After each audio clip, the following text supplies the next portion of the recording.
درود به شما زبان آموزان گرامی. امین بنی جمالی هستم با یه جلسه جدید از آموزش زبان انگلیسی با کتاب مکالمه Impact Values.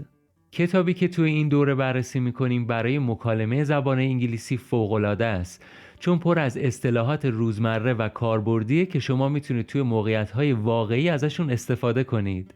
خیلیاتون از من پرسیده بودید که جلسه های قبلی این دوره رو چطوری میتونید ببینید. خیلی ساده است. وقتی داخل کانال یوتیوب ما عضو میشید میتونید به پلیلیست های مختلف و درس هاشون دسترسی پیدا کنید. یه نکته خیلی مهم دیگه اینه که بعد از دیدن هر کدوم از جلسات اگه خواستید دوباره یه مطلبی رو گوش کنید میتونید توی قسمت توضیحات هر جلسه که زیر فیلم همون جلسه هست فهرست کامل مطالبی که بررسی کردیم رو ببینید و روی هر کدومشون کلیک کنید. برای اینکه بهترین نتیجه رو از این دوره بگیرید خودتون باید متن هر کدوم از درس‌ها رو چند بار با صدای بلند بخونید.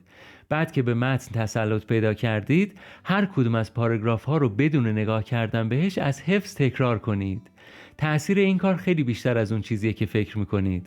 و یادتون باشه علاوه بر کانال یوتیوب داخل کانال تلگرام ما هم میتونید عضو بشید که به کتاب این دوره و به متریال های آموزشی بیشتر دسترسی داشته باشید. خب بریم سراغ درس نهم.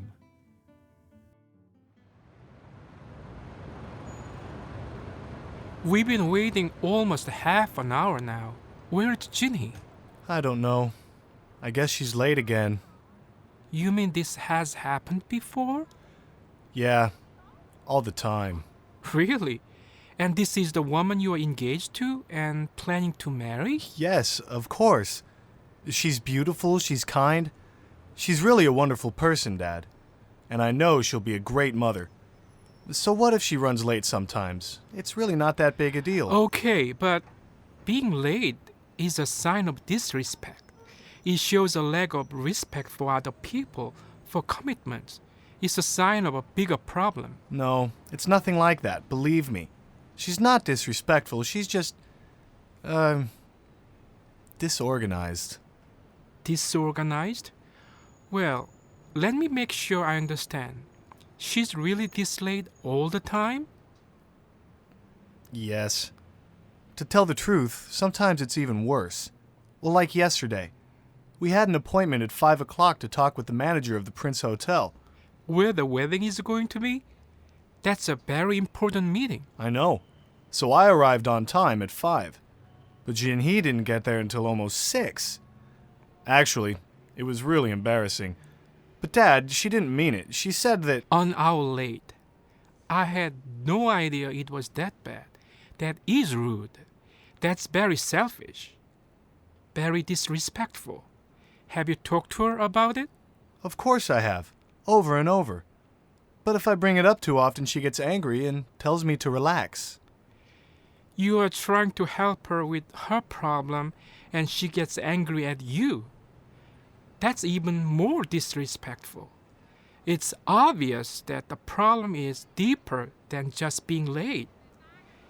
If you marry her, you are going to have a lot of trouble.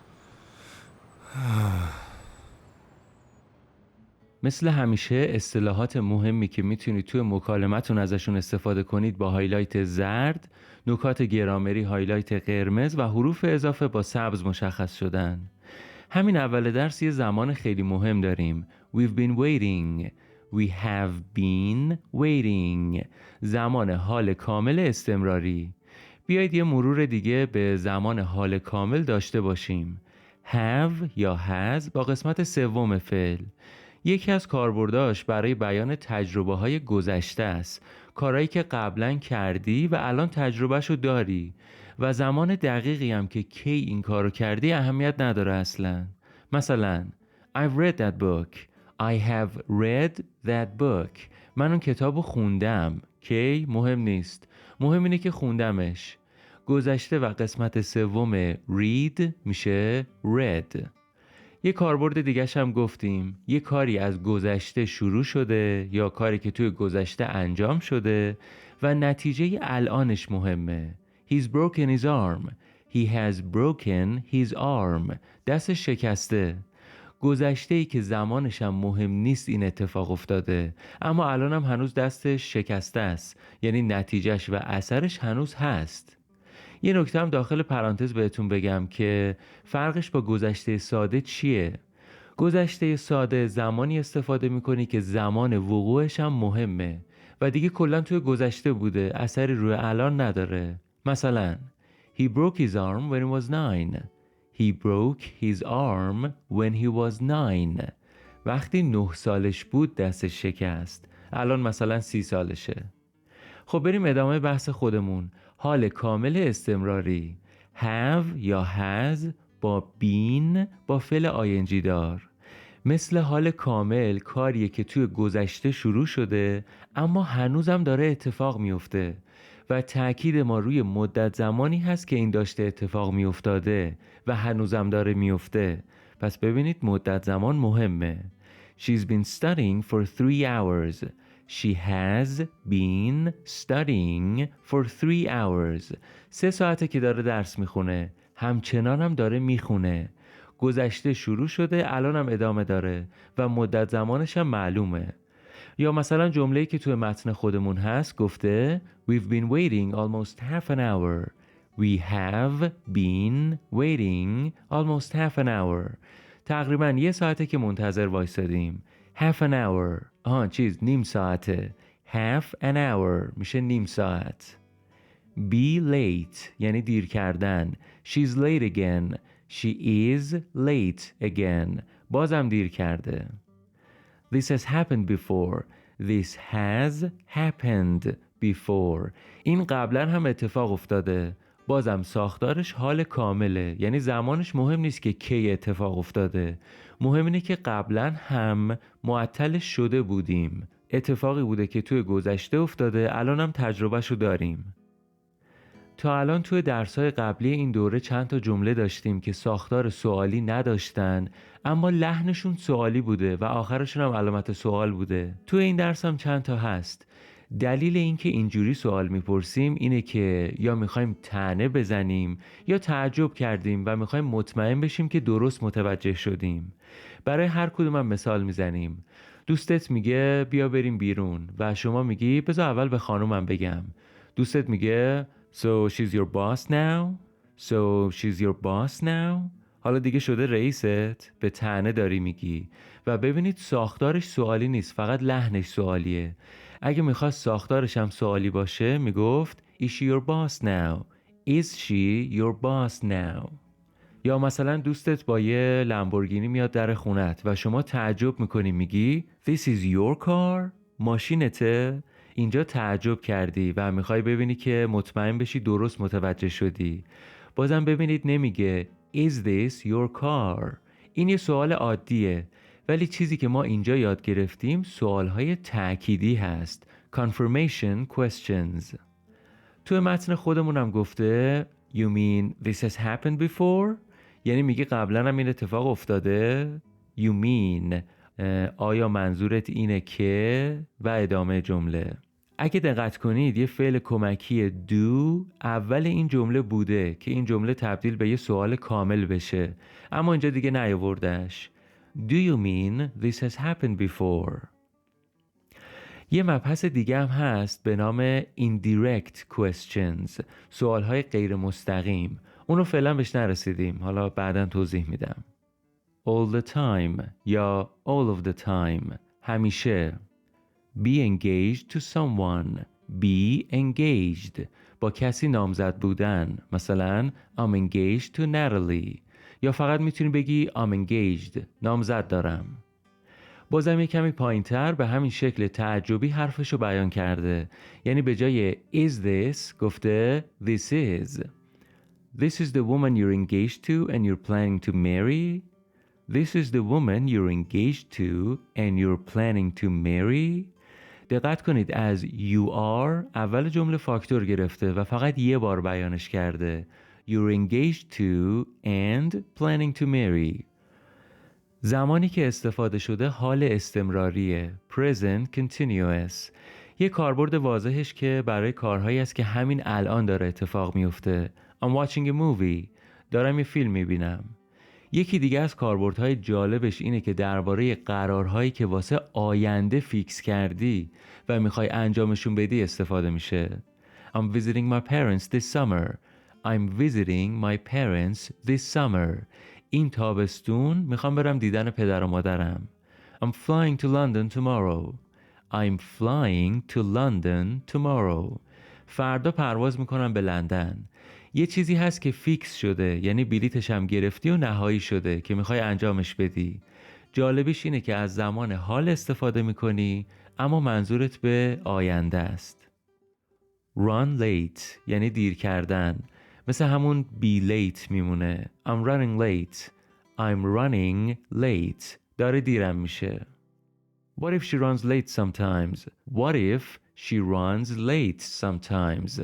What if اینجا معنیش میشه حالا چه اشکالی داره اگه و ادامه جمله. دقت کنید بعدش زمان حال ساده present simple استفاده کرده، چون یکی از کاربردهای زمان حال ساده کارهایی هست که مرتب مثل یه عادت اتفاق میفتن و تکرار میشن. مثلا He forgets my birthday all the time. He forgets my birthday all the time. تولد منو یادش میره همیشه. Not a big deal یا not that big a deal. حالا چیز خاصی هم نیست، چیزی نشده. Being late دیر کردن. ببینید این ING دیگه نشونه ادامه دار بودن عمل نیست، یعنی از اون زمانهای continuous نیست. این فقط یه عبارت ING دار هست، بهش میگن gerund phrase. درست مثل smoking سیگار کشیدن. Smoking is bad for you. سیگار کشیدن برات بده. یا lying hurts relationships. دروغ گفتن به روابط صدمه میزنه. اینجا هم گفته being late is a sign of disrespect. دیر کردن نشونه بی‌احترامیه. پس اینجا فهمیدید یکی از کاربردهای ING توی عبارتهای ING داره. Smoking, lying, being late, swimming. A lack of. lack میشه کمبود، نداشتن چیزی. It shows a lack of respect. کمبود احترام رو نشون میده. کمبود احترام یعنی همون احترام نذاشتن. اگه یه سری کلمات هم معنیاشو نمیدونید حتما توی دیکشنری سرچ کنید. مثلا commitment میشه تعهد، قولهایی که دادی. It's nothing like that. It's nothing like that. اصلا اونجوری نیست. اونجوری هم نیست. Make sure مطمئن شدن. Let me make sure I understand. Let me make sure I understand. بذار ببینم درست متوجه شدم. بذار ببینم متوجه شدم چی میگی؟ گفتیم یکی از کاربردهای زمان حال ساده کارهایی هست که مرتب مثل یه عادت اتفاق میفتن و تکرار میشن. مخصوصا الان که اینجا آخرش گفته all the time همیشه. She's late all the time. یا مثلا she walks her dogs twice a day. She walks her dogs twice a day. روزی 2 بار سگاشو میبره پیاده روی. این زمان حال ساده است. کارهایی که مرتب اتفاق میفتن. اینجا که گفته this late یعنی اینقدر دیر. This برای نشون دادن تأکید و تعجب به کار میره. To tell the truth. To tell the truth. راستشو بخوای یا راستشو بگم. Like yesterday. مثلا همین دیروز. اینجا like رو برای مثال آوردن به کار برده. Like yesterday. مثلا دیروز. Have an appointment. Have an appointment. یعنی قرار داشتن، وقت گرفتن. مثل وقت ویزیت، مشاوره یا وقت ملاقات رسمی با کسی. و گذشته شده had an appointment. یه قرار ملاقات داشتیم. به حروف اضافه که با سبز مشخص کردم هم دقت کنید. At 5 برای ساعت از at استفاده میکنید یا talk with someone با کسی حرف زدن. البته با فعل talk میشه از حرف اضافه to هم استفاده کرد. talk to someone مثل همن، اما بعضی جاها میگن که talk to یعنی شما با کسی حرف بزنی و یعنی فقط شمایی که حرف میزنی. شما یه چیزی رو میگی به یه کسی. اما talk with یعنی با همدیگه حرف زدن. مثلا یه گفتگو بین شما و یک یا چند تا از دوستاتون که همه با هم صحبت میکنید. talk with. where میشه کجا، اما همونطور که جلسه پیشم گفتیم بعضی وقتا میشه جایی که. حتما جلسه قبلی رو ببینید. where the wedding is going to be. where the wedding is going to be. جایی که یا همون جایی که قرار عروسی باشه. به غیر از این 2 تا نکته دیگه هم داره. یکیش که همین الان گفتیم، بعضی از جملات ساختار سوالی ندارن اما آخرش علامت سواله و لحنش هم سوالیه که برای اینه که تعجب کردیم یا میخوایم مطمئن بشیم که درست متوجه شدیم. پس یه سوال با ساختار معمولی باید اینجوری باشه: Where is the wedding going to be? Where is the wedding going to be?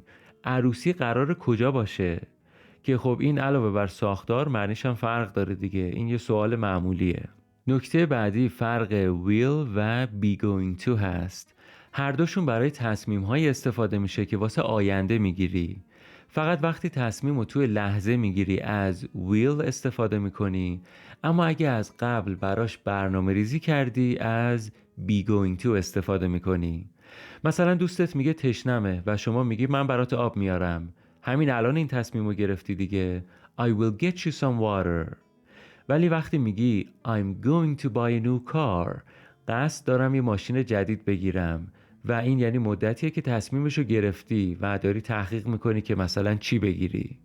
اینجا هم تصمیم برنامه عروسی رو از مدتی قبل گرفتن دیگه، برای همین going to. On time یعنی درست به موقع، سر همون ساعتی که قرار بوده. یه عبارت دیگه هم هست in time. این یعنی یه ذره زودتر از اون موعد مقرر. I arrived on time. سر ساعت رسیدم. I arrived in time. یه کمی زودتر از اون ساعتی که قرار بود رسیدم. She didn't mean it یا I didn't mean it. 2 تا معنی داره. یا اینکه منظورم این نبود یا اینکه قصد بدی نداشتم، از عمد این کارو نکردم. I had no idea. I had no idea. اصلا خبر نداشتم، نمیدونستم. روحم هم خبر نداشت. عبارت اصلیش اینه have no idea، ولی اینجا رفته به زمان گذشته. اینجا اگه مجدد گوش کنید is رو با تأکید بیشتری بیان میکنه. That is rude. دلیلش هم همینه دیگه، تأکید بیشتر. یعنی قبلش گفته بود که این کارش خیلی بیادبانه و گستاخانه است، حالا مطمئن شده و میگه واقعا همینه. دوباره اینجا داریم talk to. ببینید اینجا میگه باهاش حرف زدی، یعنی تو بری بهش بگی که کارش بده. اما قبلی بود talk with، یعنی با مدیر همون هتل برید با هم صحبت کنید و برنامه ریزی کنید. ساختار زمان اینجا هم که حال کامله. انقدر این زمان مهم و پرکاربرده که توی همه درسامون داشتیمش. دیگه نمیدونم توضیح بدم.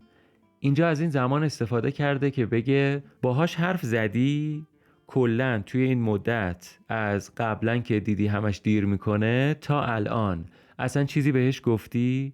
منظورت به زمان خاصی نیست، کلن توی این مدت رو میگی. حالا اگه گذشته ساده استفاده میکرد یعنی Did you talk to her? Did you talk to her? باهاش صحبت کردی؟ اینجا دیگه منظورت به یه زمان مشخصه. مثلا اون روزی که برای جلسه هتل دیر کرد باهاش حرف زدی؟ I have. آره صحبت کردم. Of course I have. البته که صحبت کردم. ببینید چون سوالش با have بوده پس جواب کوتاهی هم که میده با have هست. مثلا Did you clean your room? Did you clean your room? اتاقتو تمیز کردی؟ I did. آره کردم. Have you seen this movie? Have you seen this movie? این فیلمو تا حالا دیدی؟ I have. آره دیدم.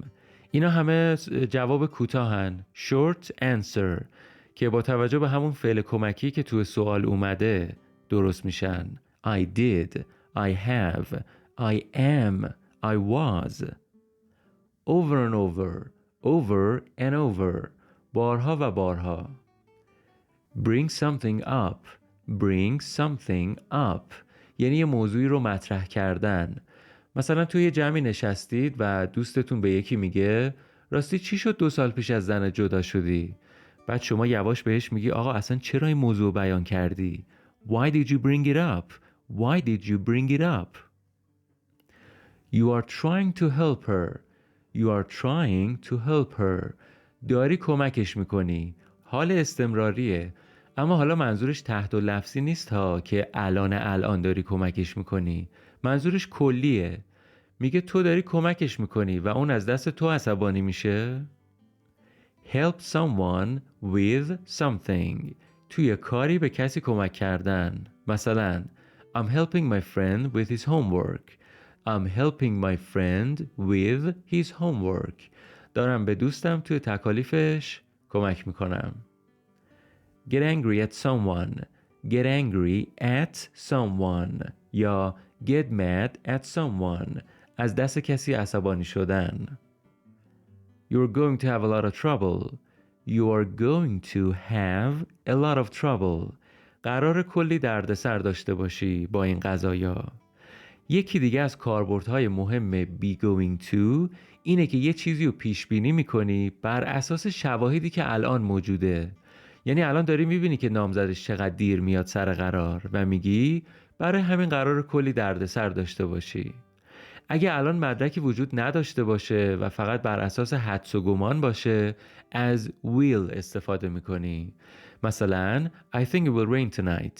I think it will rain tonight. فکر کنم امشب بارون بیاد. مثلا هواشناسی گفته ولی خب من ابری نمیبینم تو آسمون. صفحات دومشون هم واقعا جذابه و اصطلاحات خوبی داره که میتونید تو مکالمتون استفاده کنید ازشون. میدونید که من صفحه دوم رو گذاشتم به عهده خودتون. این دفعه رو شما به من بگید که تو صفحه دومش چه جمله یا اصطلاح جالبی یاد گرفتید. هر کدوم از درس‌ها رو شما باید چند بار تکرار کنید تا نکاتش قشنگ بشینه توی ذهنتون. صفحات دوم رو بخونید، تمریناشو حل کنید. اگر هم سوالی در مورد این درس دارید یا اگر موضوعی هست که دوست دارید یه جلسه جدا بهش اختصاص بدیم، حتما توی کامنت ها برای من بنویسید. امین بنی جمالی هستم. تا جلسه بعدی مراقب خودتون باشید.